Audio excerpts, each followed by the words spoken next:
Time for some business news now on the programme. We're starting today with a look at the oil markets this Tuesday after a very surprise production cuts announced by OPEC Plus on Sunday. Charles Pellegrin, our business editor, is on set to tell us more about it. Charles. Hi, Stuart. Yes, the oil producer cartel led by Saudi Arabia had said they would cut production by over 1 million barrels a day. The move was meant to prop up oil prices amid fears of slowing demand.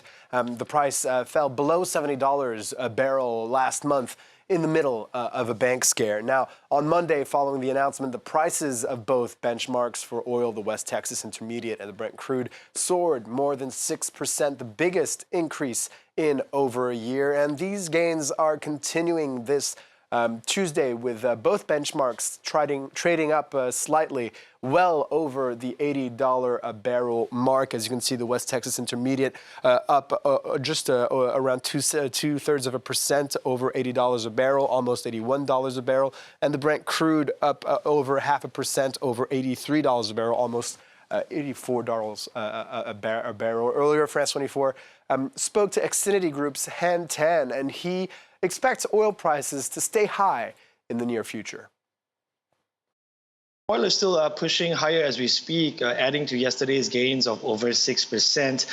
Overall, look, I think this announcement is clearly intended to strengthen the floor below oil prices, right? OPEC would rather see Brent trading around that $80 to $90 range that it adhered to from late November to mid-March.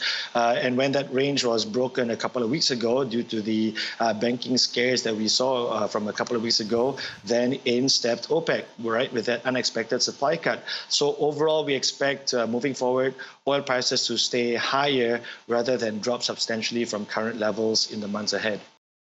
Let's see how the stock markets are faring in Europe. The main stock indices seem to be brushing off concerns about higher oil prices, opening the session higher. As you can see, the DAX in Frankfurt up 0.4%, same for the Paris CAC 40, and the FTSE in London up about 2/3%. And we're seeing mixed trading in the Asia-Pacific region, with the Nikkei in Tokyo trading up, closing the session just over 1/3%, while the Hang Seng in Hong Kong is down 0.5%. In Australia, the Reserve Bank held interest rates stable at 3.6% after 10 consecutive increases, showing that central banks could be close to the end of their tightening cycle in their bid to fight inflation. The Australian Securities Exchange trading currently just under 0.2%.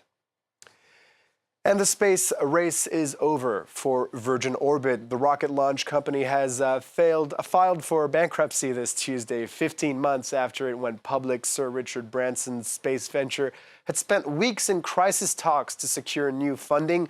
The group was spending $50 million a quarter to fight for its share of the launch market last week. 85% of the staff were laid off.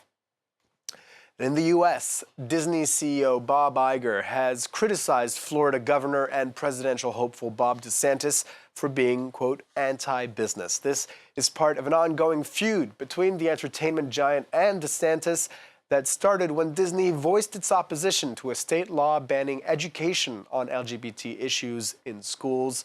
Nick Rushworth has the details.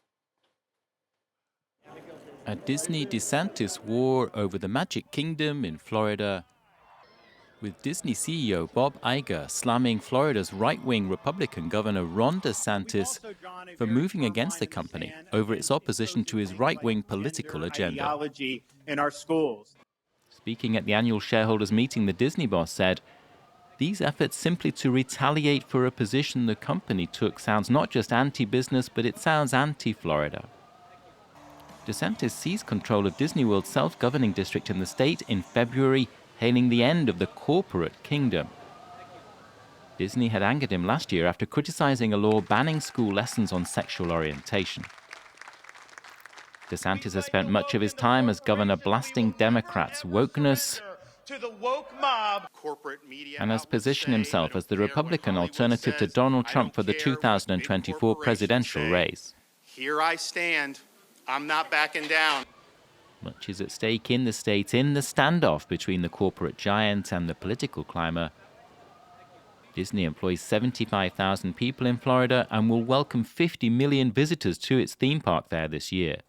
It's planning to invest more than $17 billion in Disney World over the next decade, leading to 13,000 new jobs within the company and thousands of indirect jobs in the state.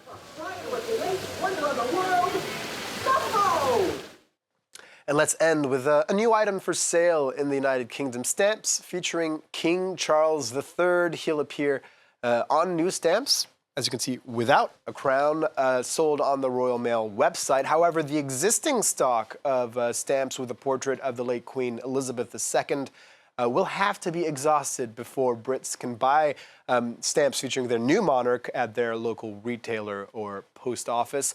There is some bad news, though, Stuart. The price of the stamps will be going up 15 pence to £1.10 for first-class stamps. It's about €1.25 for viewers who aren't in the UK. I think I've got a couple left still with the Queen on her, with her crown. Wonder why he doesn't have a crown. Anyway, thank you very much. Charles Pellegrin with the business news.